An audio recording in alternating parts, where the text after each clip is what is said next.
MP board कक्षा 11वीं वाले सभी विद्यार्थियों का आज जो जीव विज्ञान का पेपर होने जा रहा है, सभी विद्यार्थियों को पूरा पेपर ध्यान से देखकर जाना है। और आप सभी विद्यार्थियों को मेरे द्वारा जो पेपर बताया जा रहा है, ये 3rd नंबर का जो सेट पेपर है वो बताया जा रहा है।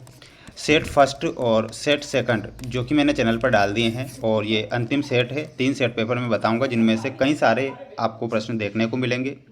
सभी विद्यार्थी ध्यान से इस क्वेश्चन पेपर को देखें और अच्छे से इन सभी प्रश्नों को याद करें, क्योंकि ऐसे प्रश्न मेरे द्वारा आज यहाँ पर बताए जा रहे हैं जो कई बार परीक्षाओं में पूछे गए हैं और आज भी आपको परीक्षा में देखने को मिलेंगे। तो आप सभी विद्यार्थियों का 12 या 1:30 बजे से आपका पेपर है, तो आप सभी विद्यार्थी इस पूरे पेपर को देखेंगे।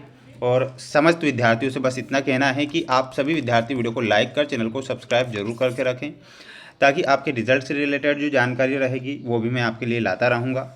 बिल्कुल निश्चिंत रहिएगा, ये पूरा पेपर है जो आपको परीक्षा में दिया जाएगा और इनमें से कई सारे प्रश्न आपको देखने को मिल जाएंगे। क्वेश्चन यहाँ पर आप देखिएगा। सबसे पहले आप सही विकल्प वाले क्वेश्चन देखेंगे। क्वेश्चन पूछा गया है कि निम्नलिखित में से बंदर को किस वर्ग में रखा गया है। प्यारे विद्यार्थियों, जो बंदर होता है उसे कौन से वर्ग में रखा गया है, तो यहाँ पर आपका जो सही आंसर हो जाएगा, वर्ग स्तनधारी में बंदर को रखा गया है। तो यहाँ पर आपको वर्ग स्तनधारी ध्यान रखना है। इसके बाद हम बढ़ेंगे हमारे अगले क्वेश्चन की ओर। अगला क्वेश्चन देखिएगा, ये रहा आपका अगला क्वेश्चन। क्वेश्चन यहाँ पर पूछा गया है, ध्यान से देखना है कि पौधे के प्रहो का शीर्ष मेरिस्टेम किसमें परिवर्तित हो जाता है। तो यहाँ पर आपको ध्यान रखना है, परिवर्तित नहीं होता है। तो ऑप्शन नंबर डी जो होगा आपका करेक्ट होगा। निम्नलिखित में से कौन सा सेकेराइड आर्थ्रोपोडा के सदस्यों का आर्थो भाई कंकाल बनाता है। तो भाई कंकाल जो बनाएगा 3rd में आप ध्यान रखेंगे काइटिन। ठीक है, तो काइटिन जो होगा आपका करेक्ट आंसर हो जाएगा।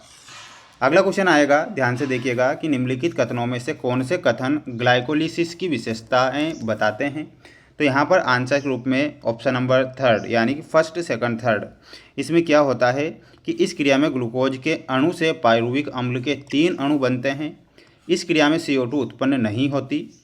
इस क्रिया में NaOH2 के 2 अणु बनते हैं। तो यहाँ पर आपको ऑप्शन नंबर डी ध्यान रखकर जाना है। वहीं अगला क्वेश्चन दिया गया है कि FW वेंट के द्वारा जई के अंकुर के प्रांकुरचोल शिखर से किस हार्मोन की खोज की गई थी। तो इसमें आप ध्यान रखेंगे ऑक्सिन हार्मोन की खोज की गई थी। तो यहाँ पर आपका ऑक्सिन सही उत्तर हो जाएगा। ठीक है, तो ऑक्सिन बताना है। पेशी रेशों में पाए जाने वाले मोटे तंतु बने होते हैं, तो मायोसिन प्रोटीन के बने होते हैं। तो इसमें आपको मायोसिन प्रोटीन करेक्ट आंसर लिखना है। इसके बाद ये रिक्त स्थान आप देखिएगा, आपकी स्क्रीन के सामने रिक्त स्थान वाले क्वेश्चन हैं। क्वेश्चन नंबर फर्स्ट है कि वर्ग के कवकों में लैंगिक बीजाणु एस्कस का निर्माण होता है। तो यहाँ पर आपको क्या ध्यान रखना है, एस्कोमाइसिटीज।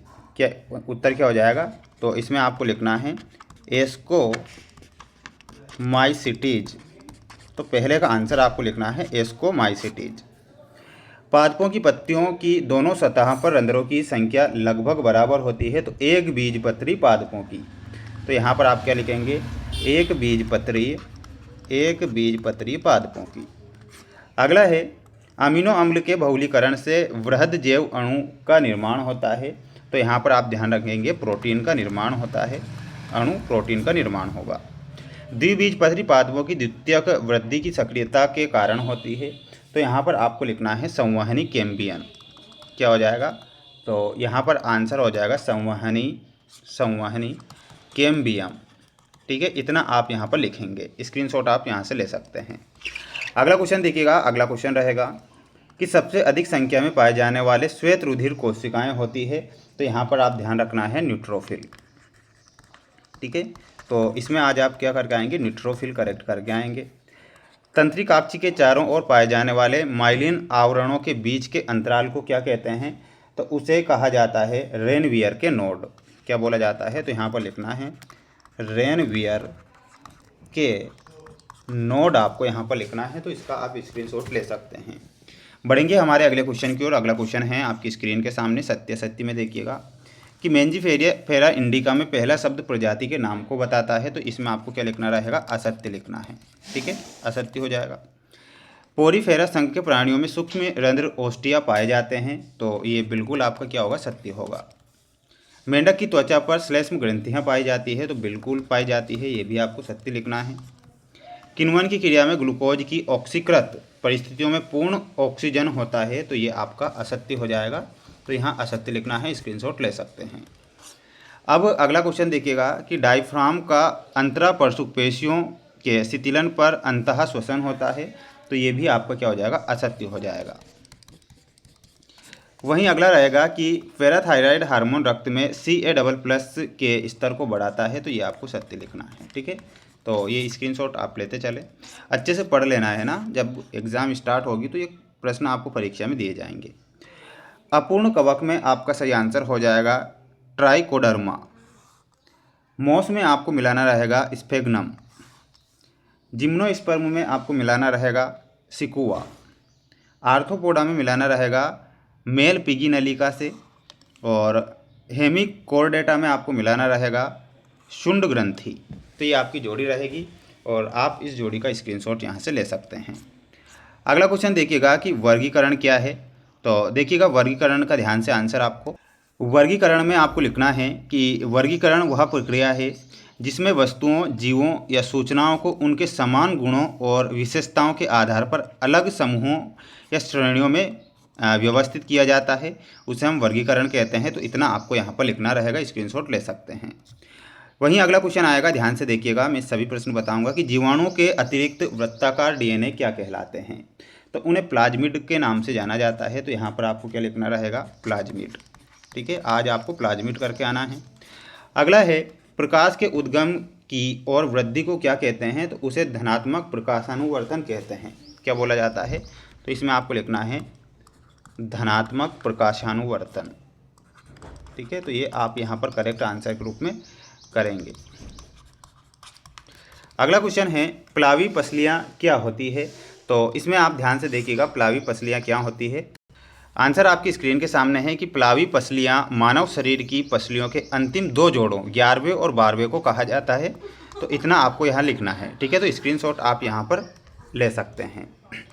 अगला क्वेश्चन देखिएगा कि शरीर के तापमान व खाने पीने का नियंत्रण अग्र मस्तिष्क के किस भाग के द्वारा होता है। तो यहाँ पर आपको ध्यान रखना है हाइपोथैलेमस। ठीक है, क्या लिखना है, हाइपोथैलेमस। ये आप यहाँ पर करेक्ट करेंगे। तो मेरे द्वारा जितने भी 3 सेट पेपर थे वो मैंने चैनल पर डाल दिए हैं और सभी प्रश्न मोस्ट के तौर पर डाले हैं। आपसे बस इतना कहना है कि आप सिर्फ इन्हें मोस्ट के तौर पर ही पढ़कर जाएं। अपना सिलेबस भी आप पढ़ें जिससे कि आप परीक्षा में आज पास हो सके। तो बिल्कुल आईएमपी क्वेश्चन मैंने बताए हैं, आप किसी प्रकार से रियल या वायरल पेपर के चक्कर में ना रहें। इसके बाद अगला क्वेश्चन देखिएगा, ये आपका अगला क्वेश्चन रहेगा, ध्यान से देखना है। प्रश्न आपसे कहता है कि लाल शैवाल के 2 प्रमुख अभिलक्षण लिखिए, जिम्नोस्पर्म के 2 अभिलक्षण लिखिए, और इसके बाद होगा पुष्पासन पर पुष्पीय भागों की स्थिति के आधार पर पुष्प के प्रकारों का चित्र बनाइए। तो ध्यान से इनके आंसर आपको देखना है। आंसर आपकी स्क्रीन के सामने है कि लाल शैवाल के 2 प्रमुख जो अभिलक्षण हैं, एक लाल रंग होता है, इसमें आपको लिखना है आर फाइको एरिथ्रिन। इसमें लिखना है नामक लाल रंग का वर्णक प्रचुर मात्रा में पाया जाता है जिसके कारण इनका रंग लाल होता है। दूसरा होता है संचित भोजन। इनमें भोजन फ्लोरिडियन स्टार्च के रूप में संचित होता है जिसकी संरचना अमाइलोपेक्टिन और ग्लाइकोजन के समान होती है। तो इतना आपको यहाँ पर लिखना है, स्क्रीनशॉट ले सकते हैं। अगला क्वेश्चन है जिम्नोस्पर्म के 2 प्रमुख अभिलक्षण कौन से हैं। तो एक होता है नग्न बीज और दूसरा होता है संवहनी ऊतक।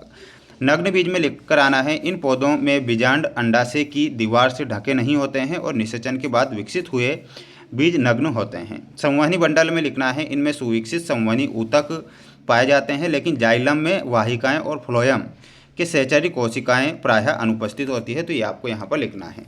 ठीक है, और इसके बाद में जो अगला क्वेश्चन है आपकी स्क्रीन के सामने आप देख पा रहे हैं, इनका आप स्क्रीनशॉट लेकर ChatGPT के माध्यम से भी इनके आंसर निकाल सकते हैं। और ये कुछ क्वेश्चन थे जो मोस्ट इम्पोर्टेंट थे जो मैंने आपको बताए हैं। तो बिल्कुल आप सभी विद्यार्थी अच्छे से पढ़कर जाएं। 3 सेट पेपर चैनल पर डाल दिए हैं आईएमपी के तौर पर, तो इन्हें आप पढ़ें और बिल्कुल सभी पास हो जाएंगे। बिल्कुल टेंशन वेंशन नहीं लेना है और अच्छे से लिख कर आना है ना। मिलते हैं नेक्स्ट वीडियो में, और बिल्कुल रिजल्ट से रिलेटेड जो जानकारी रहेगी मैं आपके लिए लाता रहूँगा। तो बिल्कुल सभी बच्चे चैनल को सब्सक्राइब जरूर करिएगा। ठीक है।